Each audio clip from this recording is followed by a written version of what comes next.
أعوذ بالله من الشيطان الرجيم.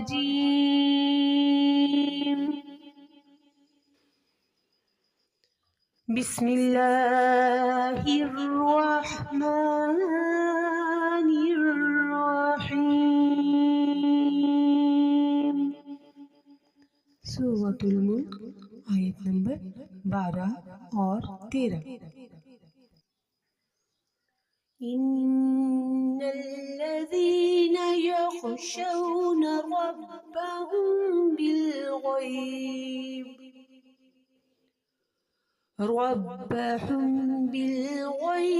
لهم مغفرة وأجر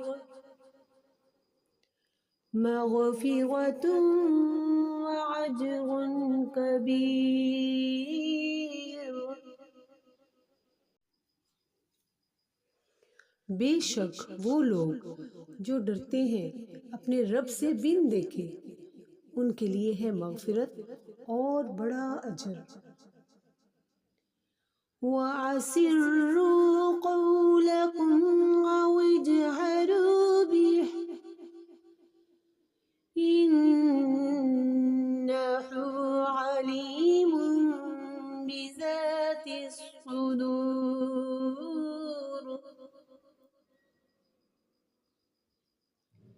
وَأَسِرُّوا قَوْلَكُمْ أَوِ اجْهَرُوا بِهِ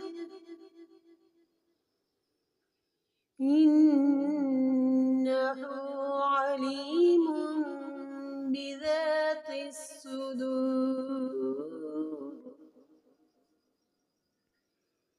وَأَسِرُّوا قَوْلَكُمْ أَوِ اجْهَرُوا بِهِ إِنَّهُ علیم چھوٹا سمیم بھی نظر آ رہا ہے نا. علیم بذات الصدور.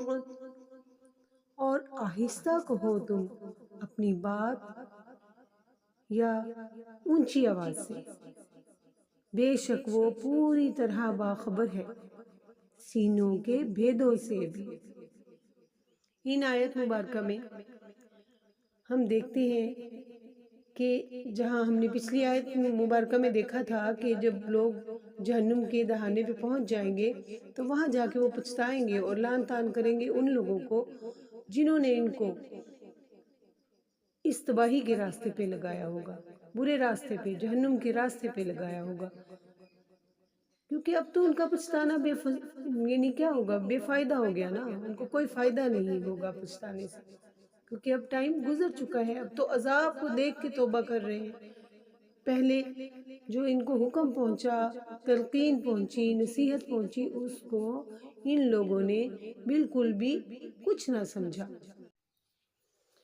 لیکن وہ لوگ جنہوں نے غیب پر یقین کیا، غیب باللہ پر یقین کیا، تو ان لوگوں کے لیے ان کے اس بھروسے کی وجہ سے جو انہوں نے اللہ پر کیا، اللہ کو ایک جانا اور مانا، اور پھر اپنے ایمان پر پوری صحت کے ساتھ، پوری خوبصورتی کے ساتھ اپنے ایمان کے وعدے کو نبھایا اور قائم رہے، تو ایسے لوگوں کے لیے اللہ پاک کے پاس بہت زیادہ مغفرت اور اجر عظیم ہے.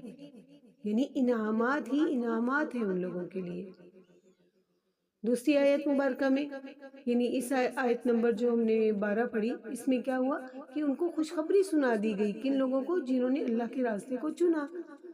ان کو کامیابیاں ہی کامیابیاں ہوں گی جو اللہ کی بتائی ہوئی حدود کی پیروی کریں گے. اس سے اگلی آیت میں وہ کہہ رہے ہیں اور آہستہ کہو تم یا اونچی آواز سے بولو. یعنی چاہے آپ چے میں گوئیاں کرو، چاہے آپ بہت ہی دھیرے سے کانوں میں باتیں کرو، چاہے آپ برملا اونچی آواز سے باتیں کرو. یعنی یہ آپ کا گمان ہے کہ آپ آہستہ آواز میں نبی پاک صلی اللہ علیہ وسلم کی محفل میں بھی بیٹھے ہوئے ہو تو آپ منافقت کرو، آہستہ آواز میں کرو، یا برملا آپ ان کے دشمن بن کے سامنے آؤ، یا اللہ تعالیٰ کی وحدانیت سے منکر ہو جاؤ، تو ایسے لوگ جو ہوں گے وہ خود کسی دھوکے میں ہوں گے، لیکن اللہ پاک تو ان سے پوری طرح باخبر ہے اور ان کے دلوں کے تمام رازوں کو جانتے ہیں، ان کے سارے بھیدوں سے واقف ہیں اللہ تعالیٰ، کیونکہ اللہ پاک کی ذات تو وہ ہے جو کن کہتی ہے تو سب کچھ بن جاتا ہے۔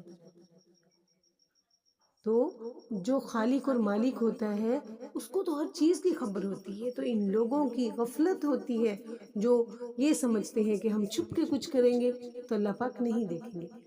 وہ لوگ جو اللہ پر مکمل ایمان اور بھروسہ رکھتے ہیں نا، ان کو تو یہ معلوم ہوتا ہے کہ اللہ پاک ہر ہر ہر جگہ پہ موجود ہے، تنہائی میں بھی اللہ موجود ہے، محفل میں بھی اللہ موجود ہے، اندھیرے میں بھی اللہ موجود ہے، روشنی میں بھی اللہ موجود ہے۔ تو جو لوگ اللہ کی موجودگی کو جب دل سے مان لیتے ہیں نا، پھر وہ لوگ غفلت میں نہیں پڑتے۔ ان کی زبان کچھ برا کرے تو ان کو علم ہو جاتا ہے، کان کچھ برا کر رہے ہیں علم ہو جاتا ہے، ہاتھ برا کرے تو ان کے اندر ایک پکار اٹھتی ہے کہ آپ غلط کر رہے ہو، غلط کر رہے ہو، ٹھیک ہے۔ تو اللہ پاک ہر چیز سے باخبر ہوتے ہیں، اللہ پاک ہر چیز کو جاننے والی ذات ہے۔ تو یہ لوگ جو ہیں یہ خود غفلت میں ڈوبے ہوئے ہیں، جو یہ سمجھتے ہیں کہ ہم چھپا کے کر رہے ہیں، وہ اللہ کو نہیں خود کو دھوکہ دیتے ہیں، خود کو فریب دیتے ہیں، خود کو جہنم کی آگ میں دھکیل رہے ہوتے ہیں۔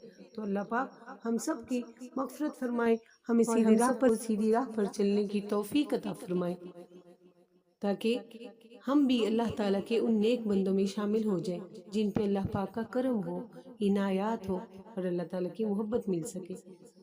صدق اللہ العظیم۔